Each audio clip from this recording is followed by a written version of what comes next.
Umaamin na nga itong si Tinding dito sa kanyang anak na si Marites ang tungkol nga sa kanyang pagkatao at sa kanyang tunay na ama. Hindi nga niya ito sinabi kay Marites kung nasaan nga ang kanyang ama dahil ayaw nga niya na baka hanapin raw ito ni Marites sa kanya, lalong-lalo pa na nandoon lang naman umano sa kanila malapit kung saan nga nakatira itong si Gustavo Guerrero. Kaya iniiwasan nga niyang ikwento ito kay Marites kung nasaan ang ama niya.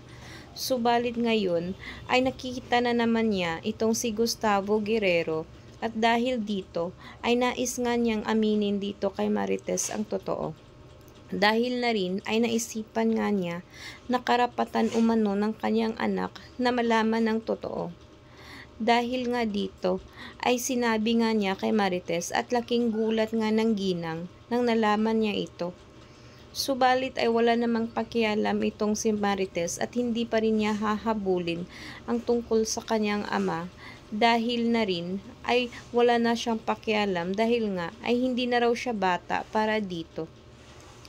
Ngunit sinabihan nga siya ni Tinding na dapat ay kausapin raw niya ang kanyang ama upang makilala raw niya at malaman na nagkaroon nga sila ng anak.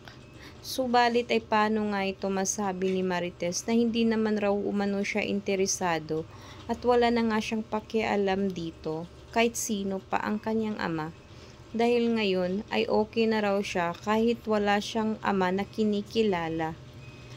Ngunit ay sinabihan pa rin siya ni Tinding na puntahan ito dahil para umano mabigyan na umano ng kaligayahan ang kanyang buhay dahil na rin karapatan nga niya bilang ama, anak na magkaroon ng mana dito